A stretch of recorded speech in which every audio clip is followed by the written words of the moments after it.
I'm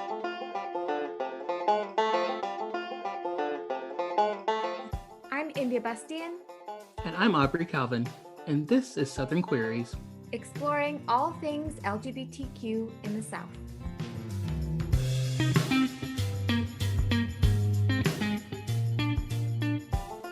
Hey, my peeps. We actually ran out of time in our other part one of talking with Alejandra Marquez, so this is part two. And I hope you guys enjoy this two-part series of this very long interview with Ale. We clearly need to have her on the podcast more often.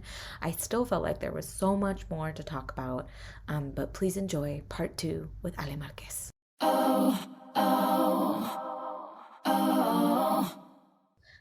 But I'd love to hear what you think of queer Latin American culture today. Like, where do you think it is today, and how do you think it's going? That's a really hard question, but I love that question. I think because I think when I really think hard about these things, and I think of ideas such as queer or queerness, right? That is something that rejects these identities or like these boundaries. So for me, of course, like I study Latin America, but when I think about it, I'm like, what is really Latin America? It doesn't exist, right? Or like, what is Mexico? Like these are just like man-made borders, right? But also I think, and I've said this before, even within Mexico, like I don't think there's like a queer Mexico, because it's one thing to grow up in San Miguel de Allende, in the 2000s, and it's something different to grow up in Mexico City or like in Puerto Vallarta, which is like super gay, full of like gay tourists, or like growing up in, I don't know, Chihuahua, where my family is from. So I think it's very hard to think about one idea of queerness in Latin America. I can speak a little bit about Mexico, and I think one of the things that is very important to me and that I've seen in the past few years is that, especially social movements and how queer movements, queer activism has been so close to feminist movements, right? And so something that I'm seeing a lot right now, and I know this is not just Mexico, we're seeing sort of like we're seeing that resurging again, but that like turfy, horrible attitude that should not be around anymore. So it's like so passe, right? It's like, come on, like we're having these conversations in the 70s, like seriously, So for me, one of the things that is very difficult is, on the one hand, having a lot of admiration for women who in the 70s were fighting for lesbian rights and for feminism. And those groups, not all of them, but a lot of them are super turfy now. And so there's like this division between, like we're lesbians and we're part of like this bigger group, or like we're lesbians, but like, we don't want any men around ever, and also we're also turfs, So it's like, you see like these two polar opposites. And so something that I really liked and that really is making me happy lately is, like, I'm on Twitter, and so I follow a lot of young queer people on Twitter in Mexico. And so there's a group of young women or women identifying individuals who identify as queer or as lesbians. And so they held, last year it was virtual, but it was the first, they called it Marcha Lencha. So, and Lencha is sort of like a euphemism for, like lesbian. But one of the things that they were saying was everyone is welcome. Everyone that is a woman or that identifies as a woman or that in some way has desire for other women is welcome. So like it was very, bisexual inclusive, it was like pansexual inclusive, it was trans inclusive, it was, non-binary inclusive. And so for me, on the one hand, seeing that these young women are coming together and saying like, okay, like we're part of this LGBTQ movement, but we also want our own separate space because, as we know, like LGBTQ movements have been dominated by gay men, you know, and so they're like, we want our own separate space, but also we're welcoming of anyone who, in some way, shape, or form, has this quote unquote lesbian or lencho, you know, I think they call it like lenchitudes, you know, like, I don't know how you would translate that, but like, you know, this like desire for other women. So like everyone is welcome. You know, if you experience, you know, have like romantic or erotic feelings for women, and you identify as a woman, or you're non-binary, or you're a cis woman, you know. So I saw that and I was like, that's really cool. So like there are a lot of young people who are very smart, who are very inclusive, who are sort of like fighting for the right things, to counteract all the, I don't know if I can cuss on the show. Yeah, go ahead. Go ahead. Okay, the fuckery that is, you know, on the other side. So I'm really happy to see that. Awesome. And just for our listeners, will you clarify what TERF means? Trans exclusionary radical feminist. So basically just like transphobic, quote unquote feminist. So not real feminist. to me. Sorry, I don't like TERFs. No, I don't think either of us are in that camp at all whatsoever. Me neither. I figured. Go ahead, Aubrey. I feel like I'm dominating with all the questions, so I want to give you space. No. It's totally fine. I was wondering if, because you had mentioned this idea that sometimes not all of the words translate when you're going from Spanish to English, English to Spanish, and that's part of what we've been talking about. And we had talked about kind of like off the tape how you were doing like safe zone training, and I do what's called like safe space training at my job, where it's just this kind of telling about the LGBTQ community. And when I teach, sometimes I hesitate to use the term Latinx, because from a generational standpoint, some of my older Latin students don't like the term, whereas some of my younger students are more likely to embrace Latinx. And some people say it's more of just the United States trying to impose our ways on Spanish language, or like more romantic, the classical romantic language of Spanish. Maybe can you help me understand where some of that controversy is coming from, and what, I don't know, what should we do about it, if anything, or just maybe help me understand the controversy? All right, that's a very complex question. So, okay, so Latinx is, yes, of course, as we know, like this term Latino, Latina. Then we also have Latine, which is like another non-binary choice. It's something that came from the U.S. and it's like a way to group all of Latin Americans or people, you know, whose family is from Latin America that live in the U.S. But it is something that is very much confined to the U.S. And so I remember I had a professor when I was an undergrad, Irma Cantu, shout out to Irma Cantu, who is also from Mexico. And she told us that she didn't know she was Latina until she moved to the US. And I was like, oh my God, I can relate to that. Because of course, like growing up in Mexico, like no one ever told me like, oh, you're Latina. And then I come to US and it's sort of like, oh, I'm Latina, but also like, okay, we're all Latinos. And so if they expect for like Mexicans and Puerto Ricans and Salvadorans to be the same. And so for me, it, you know, coming from Mexico, having like no idea, you know, because growing up in Mexico, you don't learn about race. And so it was something that I didn't really understand until I was in grad school, basically. So it's this, so it's a way to group people, you know, from Latin America, or whose family is from Latin America. Now then you have Latinx, which is, you know, seeking to be non-binary instead of Latino or Latina, which is gendered.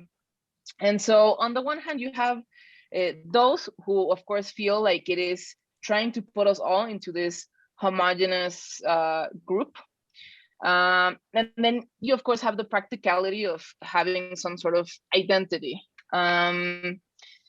So it's, I mean, yes, it's like I said, it's very complex. But one of the best I think debates on this that I've seen recently, that because I think it's very interesting, came from academics and activists. But one of the people that I follow the most on Twitter and Instagram, she's absolutely wonderful. Her name is Junko Ogata Aguilar, and she is Afro-Mexicana, so she's Afro-Mexican and also Japanese. And also, I think she identifies as Pocha because she grew up in the US. So she was in the US for a bit. And she just turned 25 and she's brilliant. And so she was talking about how this idea of Latino, Latinidad, erases Black Latin Americans, right? Because when in the US, there's this idea that, oh, Latino, brown. And it's like, well, and even like white Latinos will be, referred to as people of color. And so it's also like, well, but are you really a person of color? Yeah. Right. Yeah. It's this racialized term, but Latinidad, if there is such a thing, which there isn't, but like Latin Americans or people in, Latin American countries, we're so diverse that it's, it's very problematic in that sense, because so you think brown person, okay, Latino. But what about a Black Latino or a Japanese Latino or, so I think several people on Twitter were saying like Latinidad should be canceled because it is, it's erasing basically indigenous and Black identities, which I think is true. So yeah, it's problematic for many reasons, and I wish I think it's another one of those things that you could just take an entire podcast to discuss it, because it's very controversial.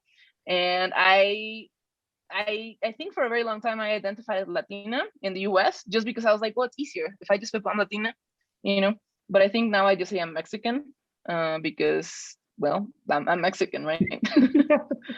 Well, that specific nationality is just a lot easier to pin down. But I've also talked to so many people from older LGBTQ generations who say that these days we're just too hung up on labels and not enough on community or culture or understanding, or trying to force everybody to agree with the right terms or use the same terms, that maybe we're getting too far away from the point of what we're after, which is that freedom to be accepted and to self-identify, as opposed to having identities thrust upon you by heteronormative society. And that's like the smartest thing I'm going to say, because we're filming this in July and I'm on vacation. So that's as smart as I sound until like mid-August. That's it for me. No, I love it. And I agree with you. I'm out. Ale, I really think that the word Latinx could have its own entire podcast. There's so much controversy around it, and there's so much juice that we could dig into, even like the history of the word, where it even came from, what categories of people are supposed to be, quote, under this whole section, that I feel like we could spend an entire hour talking about it. But I do want to hear your thoughts on intersectionality and your own intersectionality. And how do you think it has contributed to who you are today? I mean, you spent so much time living in Mexico and in the States, and your education is in both countries. Do you think it was hard? Did it help you? Tell me more. I think for me, just sort of, I feel like I just sort of stumbled into my career and everything. Like I didn't have a clear idea of what I wanted to do. Like I said, I went to college and I got my master's in Laredo, Texas, at Texas A&M International University, which is a Hispanic serving institution. So, I mean, my classes were in English, but I don't know what the percentage is, but everyone's Mexican in Laredo. So like I was there for 8 years. And so I remember when I applied for a PhD and I got accepted and I decided to go to UNC, one of my professors was like, oh, you're finally moving to the US, because it was like being in Mexico. And so it was so easy there. I was like, it was like being home, but at the same time, there was this sense that I didn't belong there either, because like Laredo is a for me, a lot of people don't like Laredo, but I love Laredo like with a passion. I love you, Laredo. Shout out to Laredo, Texas. I think it's such an interesting community, and it's like, you know, it's bicultural, it's bilingual, they use Spanglish and code switching, and I always have thought that that's just so fascinating. And so, I mean, it's because I was from literally Mexico two City, towns that we put a border through. It's literally like exactly. if we put a border through it and separated like Nuevo Laredo and Laredo. It's like we just put a border right through this whole town. Yeah. Makes no sense. Exactly. And for me, it's like so rich and so full of culture, and so because I wasn't from there, like I often would feel like, oh, like I'm from Mexico City, so like I speak differently.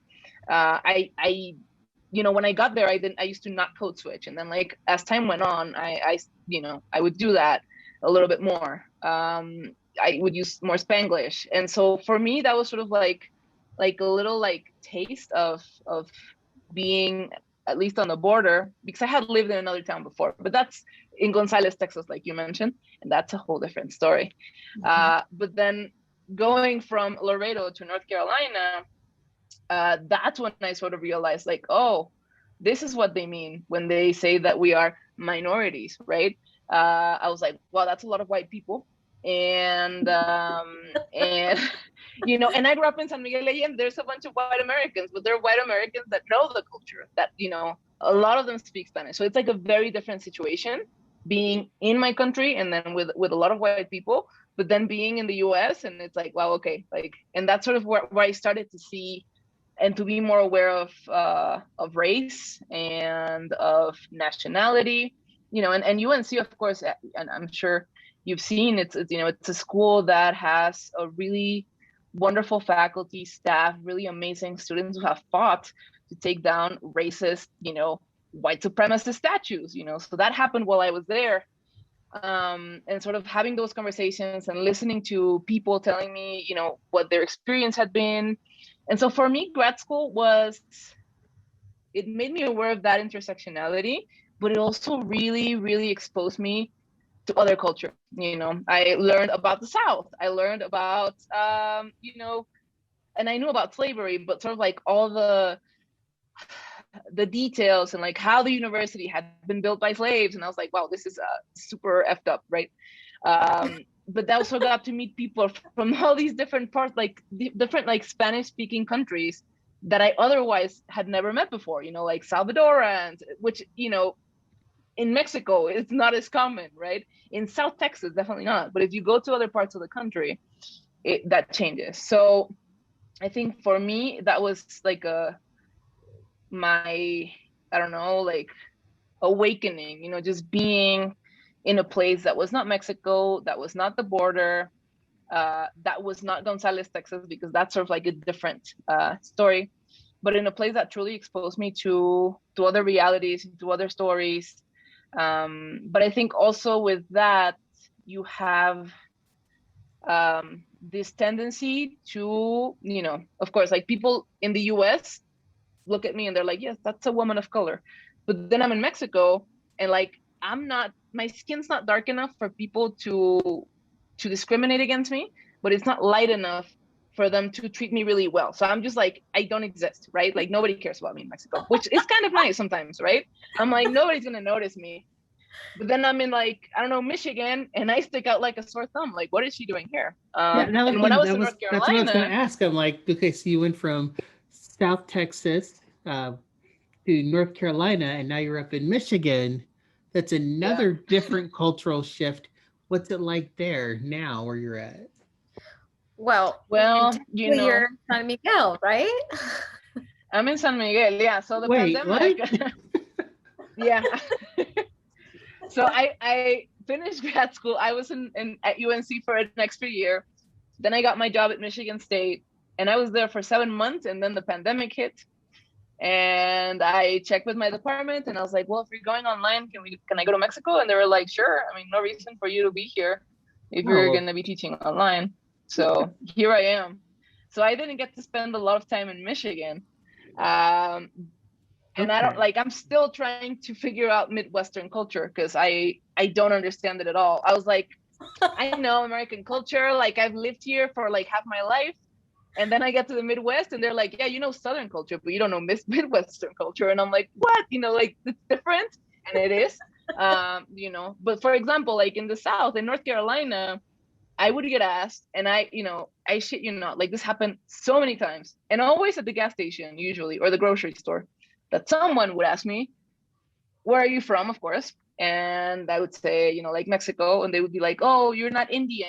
And I'd be like, Indian, like from India? And they would be like, no, like from here. And I'd be like, oh, Native American. And they were like, yeah, are you Native American? And I'd be like, well, you know, that's a really hard question for me to answer because yes, but not in the same way that it is considered in the US. So like so I would get asked all the time if I was Native American.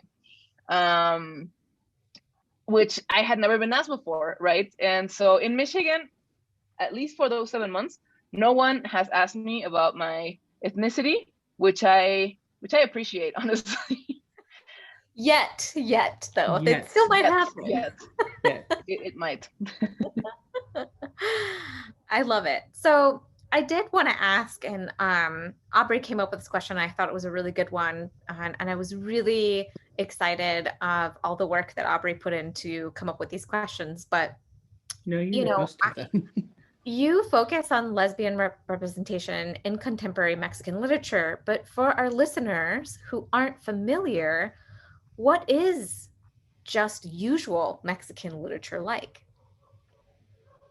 Oh man, that is such. This is like the third time I say this, but that's such a hard question. I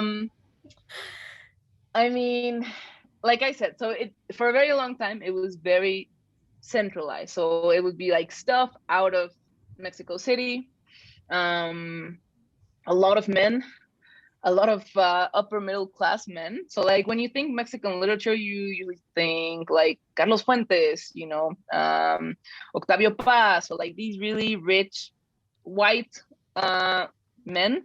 You of course have people like Juan Rulfo, but he's sort of like his own thing, who was brilliant. And then it's like in the 1980s, 1990s, it's like, oh, some women are trying to write. That's cute, you know? And so then you have like Elena Poniatowska, who like, of course, like she's brilliant. So she became, you know, an important writer. Of course, you have Rosario Castellanos, whom I love. This is back in like, you know, before then. But there were very few. And so now as time goes on, you have fortunately more women writing. You have people who are writing, you know, who are publishing outside of Mexico City, especially in like the I want to say late 90s. And if I'm wrong, I hope I'm not wrong. If any of my academics are listening to this, I'm sorry if I'm messing up the dates, but I want to say like late 90s, early 2000s, you sort of have more literature about northern Mexico, and there's sort of like this shift, and then this whole conversation coming from northern Mexico, like, hey, Mexico City, why aren't you reading us? And then you have like narcoliteratura, like in the early 2000s, when you start having like violence starts getting out of hand, then you have like more presence of the cartels. And so there tends to be this idea like, oh, you know, in the North, they just write about drug dealers and cartels, which is not true, you know. And so now it's a little bit more varied and more women now, which for me is the most important thing. I think we need, of course, more indigenous representation. There, of course, are some wonderful indigenous writers out there. You know, right now, this is not literature per se, but I think one of the most important thinkers in Mexico right now is Yasnaya Elena Aguilar, who is an indigenous woman. She is, I believe, a linguist, and she is absolutely brilliant. She writes a lot about Mexican history and being indigenous and sort of like not identifying as Mexican because she is indigenous. She's Mije from Oaxaca. And so I think we need to see more of that now, because it was very male dominated. There's this really wonderful book by an academic whose work I love. Her name is Emily Hind, and the book is called Dude Lit. She has a previous book called Boob Lit, but Dude Lit is it's brilliant. It's brilliant. It's for me, I love the way she writes because she's so funny and she's just, I don't know, wonderful. And so she talks about sort of like the performance of the male writer in Mexico, like this bad boy who's also like really smart, who's also an asshole to women. And she starts tracing this persona, this like public persona, but also like she goes into institutions to look at, well, who was getting money to write back then? Why were they rejecting women? Because there were women applying, right? And so she even looked at the notes of like when they would interview women for, fellowships or whatever, and like they would make notes like she doesn't smile, that sort of thing. So she's this book is wonderful because it sort of helps you understand that development of Mexican literature. And she interviewed a Mexican author, like in his 40s, 50s. And she asked him like, who is your favorite, Mexican woman writer? And he was like, no, I don't read them. Like, they're not worth my time, So you still have these attitudes in Mexico and in Latin America. So, I mean, it's hard to answer like what it looks like now. It's looking better, less male-centered, but it's diverse. We're trying. No. Ali, I want to be mindful of your time. You have so much great information, and I just want to like have you on the show. I want to like dig into all of these different topics. One of my last questions is for our listeners out there, what resources or places, things, or websites do you think people should go visit and learn to learn more about the queer Mexican culture or queer Latin American culture? Is there a magazine or a writer that you specifically think that people should look for?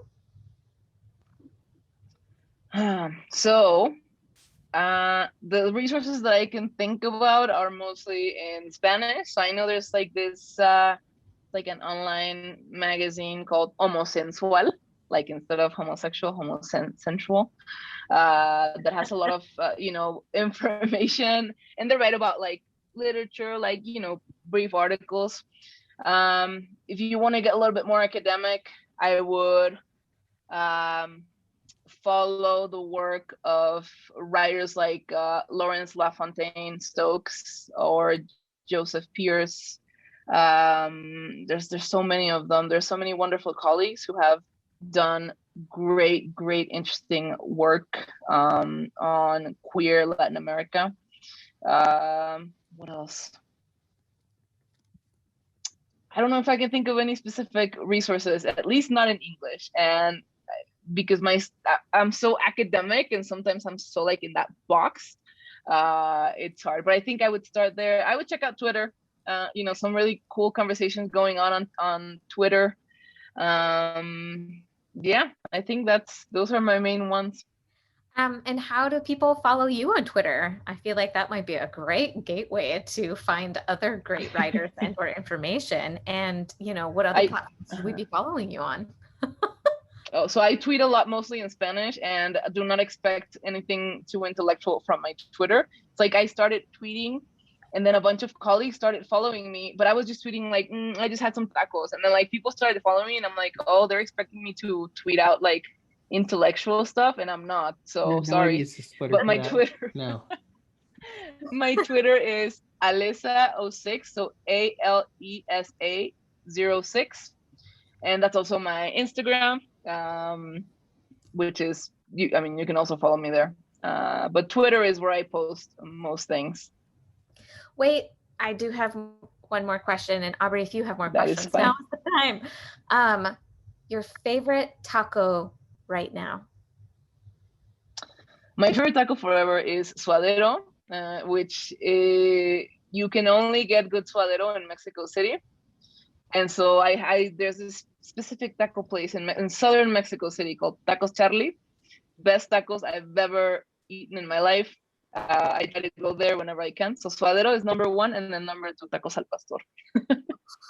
Yes, I love it.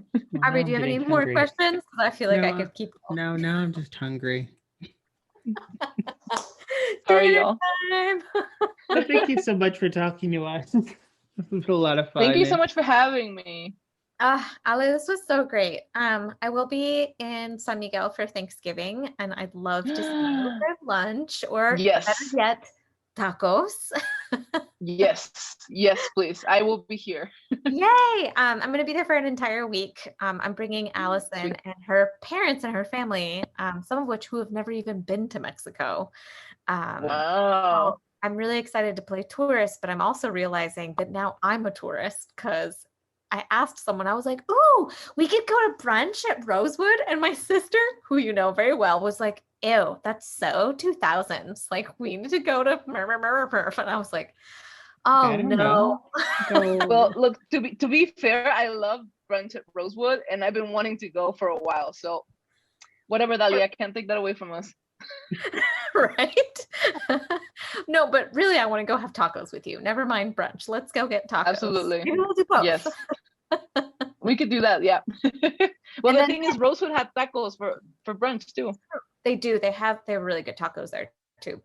And then eventually, Aubrey, I need to get you down there as well. And now you have more friends to visit. Yes. yes, Yes, you right? should come. It's so nice. Yes, I would love to come. That would be great.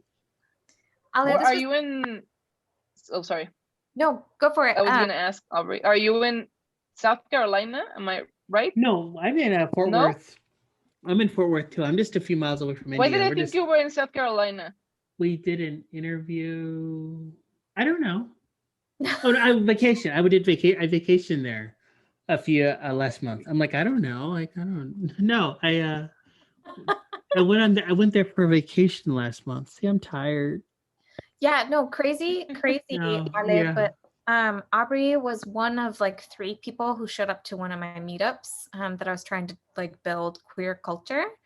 And Aubrey and I became Facebook friends, and we just kind of like stayed very lightly in touch on Facebook. And then I can't remember if I commented on something or Aubrey did, but we were talking about how hard it is to make community and friends as a queer adult in rural South. And the conversation snowballed where I was like, I also find that a lot of movies, books, magazines, and queer representation is focused more on other bigger cities like LA, San Francisco, New York, which are all fine and great. But I had a fucking fantastic community in Atlanta, Georgia. And I know that Oh, Atlanta's super queer. it's so queer. And there's so much queerness going on in the South. Like our last episode, Kentucky apparently is where it's at too.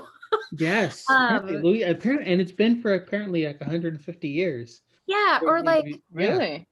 yeah, we interviewed yesterday. Like, wow. Yeah, so it was so good. And then we interviewed this person who gave us a bunch of information about the main book like publishing company run by lesbians was based out of Florida. I was like, what? Yeah. Like so much happens in the South. And after our conversation, I was like, we should just start our own podcast. And Aubrey was like, yeah, we should. And I was like, Yeah, no, we should. seriously. Well, no, the idea was It's that so you were awesome. the idea was that you were gonna host it and I would just help produce it from behind the scenes. Was what I wanted to do was just I do And then India back- dragged you. Yes. 100%. Of I'm course. like I can help you write scripts and find guests and we can get the website going and I can help promote it and we could build this up and you'll be the face of it and I'll do behind the scenes. And it hasn't worked out how I thought it would. No Huh. regret. But Aubrey, you know, No is regrets. publishing Yes. now some great articles for a gay parent magazine and working on stuff. I think it's been a fantastic for you, Aubrey, personally, but I'm your biggest cheerleader. Yes. And I wish you would stop. Like, why won't people just let me, not talk to people? Yeah. No, I'm Right. sorry. You need to talk to people. I know. I thought it was rich for you to be in this interview because both of you are academics. And I was like, you're both teachers. Like, get it together. You have to meet each other and be friends. Yes. Yeah, well, I think this was great. Fabulous. Thank you so much for having me. This is just Thank so you for fun. being on. Oh, was and awesome. please, The please, del- please, please. yeah. What? I said so sorry about all the time delays and everything. It's fine. But It's please, fine. please send huge hellos y saludos a tu mamá. I like love Claro seeing que sí. pictures of her on Facebook. I hope I get to see her again, maybe during Thanksgiving. We'll have to Yeah, do yeah. by. But yeah, thank you, Alright. Ale. This was so rich, and I definitely want to have you back on the show to talk about our other topics that I was like, oh my God, we could talk about this for like an hour. Anytime. I I'm always willing, so just let me know. Yay! So last notes for you. Aubrey and I like to kind of mega jam a whole bunch of interviews.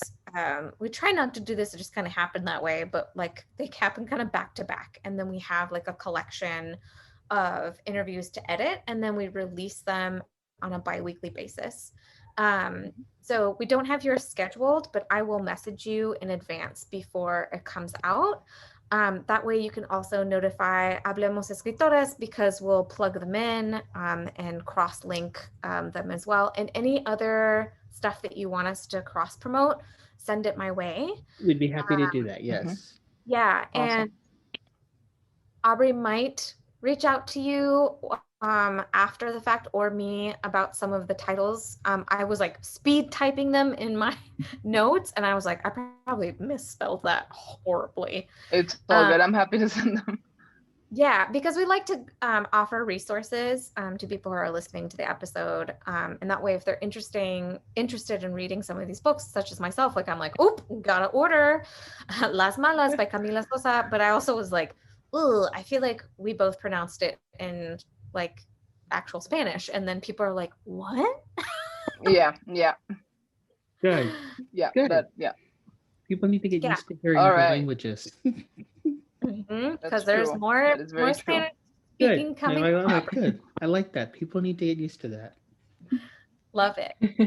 All right, Ale, it was great to see you. All right, y'all. Back to your day. Hi, thanks for talking Good to us. see you. Nos Thank vemos. you. Ciao.